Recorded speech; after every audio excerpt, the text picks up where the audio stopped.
네, 안녕하세요. 루닛의 백승욱이라고 합니다. 저는 바이오 헬스케어 투자 유치 관련해서 좀 설명을 드리도록 하겠습니다. 일단 저와 저희 회사 루닛에 대해서 간단히 설명을 드리면 저희는 인공지능을 이용해서 암을 정복하자는 미션을 가지고 2013년에 설립이 된 회사입니다. 그래서 8년차 스타트업이라고 보시면 되고요. 현재 이제 200명 이상의 직원과 그다음에 30명 이상의 AI 리서처 그리고 10명의 풀타임 전문의로 구성이 되어 있습니다. 저희가 하고자 하는 거는 이제 암을 조기 진단하고 그리고 암을 치료할 때 이제 항암제의 반응을 예측해주는 인공지능 두 가지 프로덕트 라인업을 가지고 있습니다. 그래서 사실 헬스케어나 바이오라는 분야도 굉장히 넓은데 오늘은 이제 제가 경험한 부분 위주로, 그리고 저는 사실 백그라운드가 이제 바이오메디컬 쪽이 아니라 전자공학 쪽인데 저 같은 초심자도 이제 좀 잘 이해할 수 있도록 좀 기본적인 부분 위주로 설명을 드리도록 하겠습니다. 일단 바이오 헬스케어 섹터가 다른 분야랑 좀 크게 다른 것들이 몇 가지가 있는 것 같습니다. 그래서 일단 굉장히 하이 리스크, 하이 리턴의 섹터라고 보여지고 일반적으로, 그리고 그 매출을 내기까지 시간이 굉장히 오래 걸리는 산업이라고 생각이 됩니다. 그리고 또 이제 한국 마켓과 글로벌 마켓의 어떤 갭이 굉장히 큰 영역이라고 또 생각이 되고요. 또 하나는 학술적 성과의 중요성. 그러니까 보통 이 논문이 밥 먹여주냐 이렇게 생각하실 수도 있지만 다른 분야에서는, 근데 바이오 헬스케어에서는 논문이 밥을 먹여줍니다. 그래서 엄청나게 이제 아카데미컬한 분야 그 결과가 중요한 섹터라고 보여지고요. 또 이제 규제가 기본적으로 높은 레벨로 형성이 돼 있고 그게 당연한 분야이라는 점, 그리고 생태계가 굉장히 복잡하다는 점, 이런 특징이 있습니다. 그래서 투자 유치를 할 때도 사실 뭐 아주 창업을 시작하실 때는 이런 부분을 몰라도 좋겠지만 실제 투자 유치를 하거나 이럴 때 이런 특징을 이해를 하시고 그 자신의 회사가 이런 특징들에 대해서 어떤 전략들을 가지고 있는지를 충분히 설명을 하실 수 있어야 될 것 같고요. 어, 각각에 대해서 하나씩 좀 짚어보도록 하겠습니다. 일단은 개발 기간이 길다라는 건데요. 보통 뭐 일반적으로 B2C 모바일 앱 뭐 이런 것들을 이제 시장에 출시하는 일반적인 뭐 컨슈머 대상의 서비스라고 하면 뭐 사실 창업 전부터 매출을 내고 있는 회사들도 많이 있습니다. 하지만 바이오메디컬 영역에서는 창업 후 뭐 최소 한 5년 이상은 매출이 안 나오는 게 당연하고, 뭐 제약적으로 가면 더 길죠. 예. 그래서 이렇게 호흡이 굉장히 긴 시장이고 그게 이제 이미 잘 디파인된 여러 가지 스테이지들로 구성이 되어 있습니다. 그래서 만약 이 분야가 아닌 분야에서 이제 오신 분들은 이런 어떤 여러 가지 단계들의 어떤 의미와 그 구체적인 전략들에 대해서 깊이 좀 고민을 하고 투자에 임하시는 게 좋을 것 같고요. 크게 보면 이제 개발 단계가 있고 그다음에 이제 허가를 받아야 됩니다. 뭐 한국엔 식약처 허가가 있고 미국엔 뭐 FDA 같은 곳이 있죠. 그래서 시판 허가를 받으면 그때부터 이제 마케팅을 시작해야 되고, 또 그 허가를 받았다고 해서 바로 또 팔리는 것도 아닙니다. 그래서 굉장히 이런 긴 기간 동안 잘 버티는 게 중요하고요. 그래서 투자도 이제 개발 기간 자체를 또 여러 단계 나눠서 투자를 유치를 일반적으로 하게 되는 것 같습니다. 그래서 루닛의 케이스를 보면 아까 여기 보시는 그 단계에 어느 정도 맞게 투자를 받아왔던 걸로, 저도 예전 자료들을 보니까 좀 보이는 것 같은데요.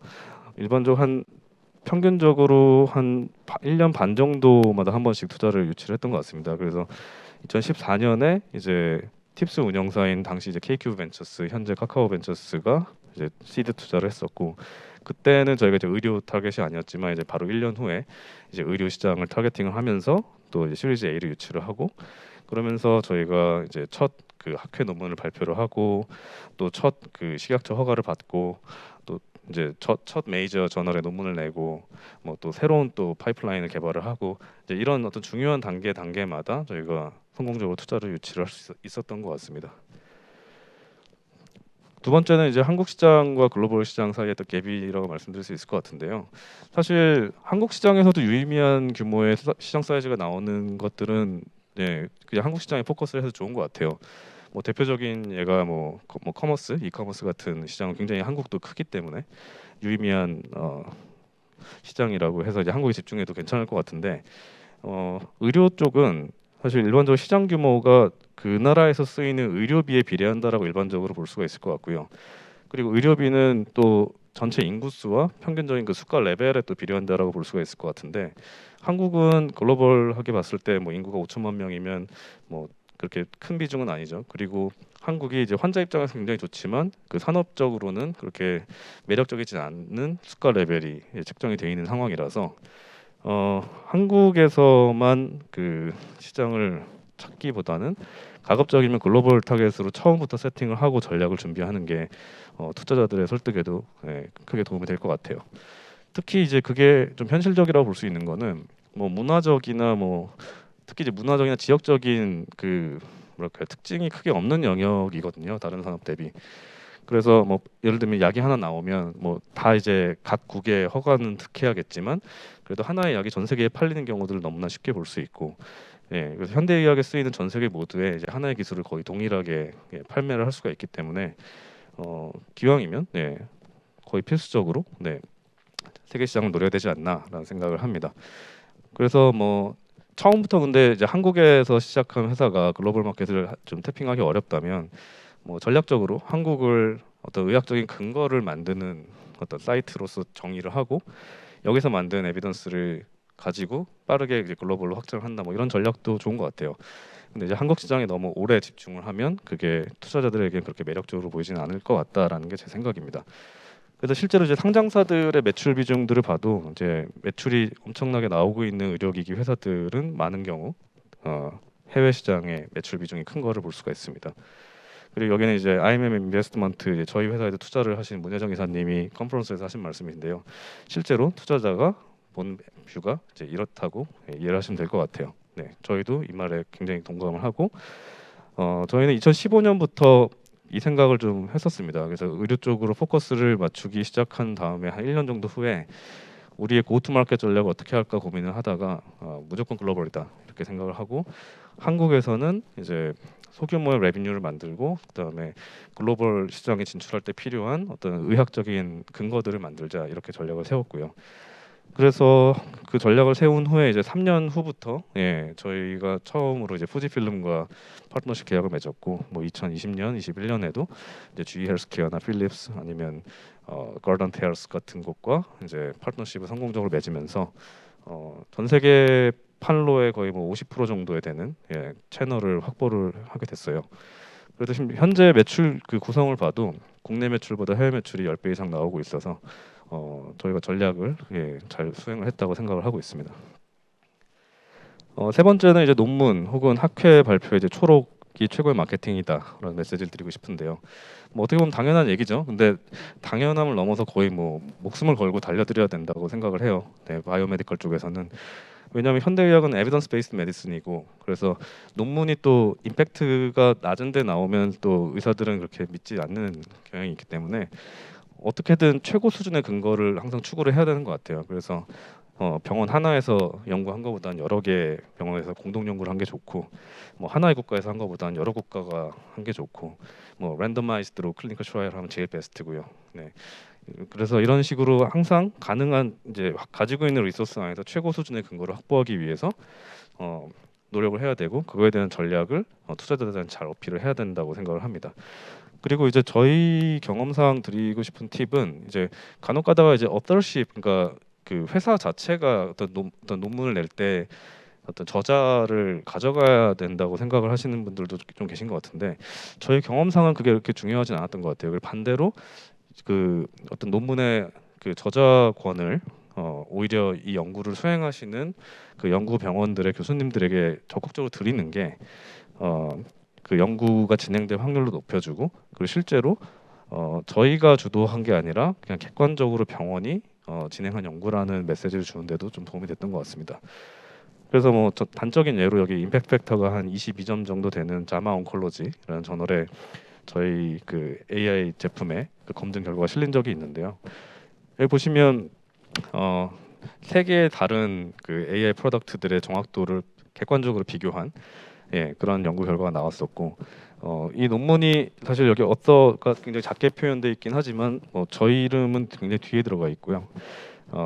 주 저자들은 여기 스웨덴의 캐롤린스카 인스티튜트라고 하는 병원의 교수님들입니다. 그래서 이런 논문들이 계속 나와줘야지 이제 글로벌 바이어들이나 병원들 그래서 움직이기 시작했던 경험이 있어서 이런 부분들을 계속 포커스를 하고 어떻게 이런 에비던스를 만들어 나가야 될지에 대한 플랜을 잘 어, 피치를 하시면 좋을 것 같습니다. 그리고 또 이제 홈페이지나 이런 곳에도 그런 그동안 만들어 왔던 어떤 임상적인 근거들을 잘 확인할 수 있게 이렇게 잘 표시를 해주는 것도 중요한 것 같아요. 그래서 뭐 초반에는 홈페이지에 공을 좀 안 들이게 되는데 이제 조금만 스테이지가 넘어갔을 때는 홈페이지에도 좀 투자를 해주시면 투자 유치나 아니면 고객을 모으거나 할 때 굉장히 도움이 됩니다. 뭐 해외 굉장히 큰 회사들만 봐도 다 그 자신들의 제품이 사용된 연구 결과들을 굉장히 빨리 쉽게 찾아볼 수 있게 잘 공과 노력을 들어서 잘 디자인을 해놨고요. 그리고 이런 경우도 있어요. 임상 연구를 직접 이제 회사가 스폰서를 하는 경우들도 있습니다. 그래서 이런 것들이 사실 뭐 특별히 이상한 건 아니거든요. 근데 이제 미국 회사들이 주로 이런 걸 잘 하는데 회사가 펀딩을 크게 잘 받았다면 그 회사의 플래그십 클리니컬 트라이얼을 런칭을 해서 그걸로 적극적으로 우리가 원하는 우리가 보고 싶은 결과들을 보는 시간을 땡기는 게 또 되게 중요한 회사로서의 전략이라고 보여집니다. 그래서 한국에서 이런 플레이를 하는 회사가 그렇게 많지는 않은 걸로 알고 있는데요. 앞으로도 이런 글로벌 임상을 주도적으로 스폰서를 해가면서 하는 회사들이 많이 나왔으면 하는 희망이 있고요. 또 하나는 이제 학회를 적극적으로 활용해야 된다는 점입니다. 그래서 여기 보시면 저희가 시카고에서 매년 열리는 영상의학회에 참여한 상황인데요. 사실 낮에 보이는 이 부스에서 벌어지는 일들은 그렇게 중요도가 상대적으로는 떨어지는 것 같아요. 물론 여기서도 좀 많은 손님들을 만나고 미팅을 하고 그렇게 되지만 사실 좀 더 깊이 있는 디스커션은 별도의 룸에서 이루어지거나 아니면 여기 보시는 이제 별도의 네트워킹 파티 같은 자리에서 좀 더 프라이빗한 얘기들이 오가고 그렇습니다. 그래서 코비드 상황이라서 이제 이런 상황을 좀 더 보기 어려워진 게 좀 안타깝긴 하지만 드리고 싶은 메시지는 이렇게 네트워킹 같은 것들도 계속 좀 수월하게 그러니까 적극적으로 진행을 하셔야 또 좋은 VC들 이런 데서 만나고 팔로우업이 되고 이런 찬스들을 높일 수 있다는 말씀을 드리고 싶었고요. 그리고 허가 로드맵도 어느 정도 구체적으로 정확히 예측은 못하겠지만 그래도 어떤 스텝들이 필요하고 그걸 위한 어떤 준비는 어떻게 하고 있고 이런 내용들에 대한 피치도 투자 유치를 할 때 잘 전달이 돼야 될 것 같습니다. 그리고 국가별로 또 허가를 따로따로 받아야 되고 또 요구하는 것들이 다르기 때문에 그에 맞춰서 우선순위도 설정하고 그거에 대한 합리적인 이유를 잘 제시를 해야 될 것 같고요. 그리고 허가기관과 직접 컨설팅을 하면서 사실 허가 플랜을 잡을 수가 있거든요, 일반적으로. 근데 저희도 사실 그런 거의 존재를 좀 늦게 알았었는데 뭐 예를 들면 FDA 같은 경우는 이제 프리 서미션이나 큐 서미션이라고 불리는 그런 사전 상담 제도 같은 게 있습니다. 그래서 이런 곳에 먼저 질의를 해가지고 우리가 이런 제품을 런칭을 하려고 그러는데 뭐 어떻게 진행하면 될지 확인을 받고 그런 대로 진행을 하면 이제 허가가 딱 나올 확률이 높아지거든요. 그래서 이런 것들을 빨리 이용을 하셔가지고 여기서 얻은 답변을 또 투자자들께 보여드리고 하면 훨씬 더 그 계획에 대한 신뢰도가 높아질 거라고 생각을 합니다. 그리고 되게 복잡한 에코시스템에 대한 이해도 굉장히 좀 필요하다고 생각이 드는데요. 특히 이제 글로벌 마켓이 중요하고 또 글로벌 마켓 중에서 또 미국 시장이 제일 크다라고 일반적으로 일컬어지는데 굉장히 복잡한 시장입니다. 그래서 여기 보시면 밑에 보이는 그 스테이크홀더 맵을 보시면 단순히 내가 제품이 있고 병원이 이 제품을 사니까 난 병원이 그냥 좋은 제품 만드는 병원이 사준다로 돌아가는 시장은 당연히 아니고요. 뭐 보험사도 있고 환자도 있고 의사와 병원은 또 다릅니다. 그래서 누가 가장 큰 지불자냐라고 하면 사실 일반적으로 보험이고요. 근데 이제 보험이 어떤 기준으로 돈을 지불하는지에 대해서 명확하게 이해를 하고 그거에 맞춰서 그 제품의 세일즈 플랜을 좀 잡아 가셔야 됩니다. 그래서 투자자들도 이런 부분을 굉장히 궁금해하실 거고 이미 많은 지식을 가지고 계신 투자자분들도 많이 생기셔가지고 이런 그 에코시스템에 대한 이해를 가지고 고투마켓 전략을 설명하신다면 훨씬 더 설득력이 있을 거라고 생각을 합니다. 그리고 임상적 가치만으로는 사실 그 보험 수가를 책정하거나 뭐 병원이 이제 그 가격을 납득하는 데 있어 조금 부족할 수가 있고요. 어떻게든지 가설을 많이 더해서라도 경제적인 가치로 환산을 좀 할 수 있어야 돼요. 그래서 보시면 이제 이건 저희 저널인데 예를 들면 저희는 엑스레이 판독하는 AI를 만들어요. 그러면 이거를 병원에 계신 영상의학과 전문의 선생님들이 보셨을 때 사용했을 때 뭐 판독 시간이 얼마나 줄더라 이런 거 이제 수치적으로 보여주는 임상 연구를 한 결과를 논문으로 이제 펴낸 거고요. 뭐 헐플로우라고 이제 굉장히 또 유명한 심혈관계 쪽에 AI 회사가 있는데 여기도 이제 이 제품을 쓰면 코스트 세이빙이 얼마가 있다라는 거를 굉장히 다양한 연구를 통해서 홈페이지에서 읽어볼 수 있게 읽어보기 쉽게 이제 표현을 해주고 있습니다. 네, 그래서 뭐 제가 생각했던 팁들은 대부분 좀 말씀을 드렸던 것 같고요. 어, 사실 이 섹터는 계속 분위기가 좋은 것 같아요. 여기 뭐 라켈스의 리포트를 보시면 거의 시리즈 A, B, C 모두 다 유의미하게 지금 투자 금액이 올라가고 있고 또 엑싯도 굉장히 활발하게 이루어지고 있습니다. 그래서 특히 이제 스펙 상장을 하는 회사 중에 헬스케어 바이오 회사도 굉장히 많이 있고요. M&A도 꾸준히 일어나고 있는 섹터라고 보여서 정말 큰 꿈을 안고 인류의 건강을 위해서 노력하시는 모든 창업자분들께 힘을 가지시라는 메시지 드리면서 마치도록 하겠습니다. 감사합니다.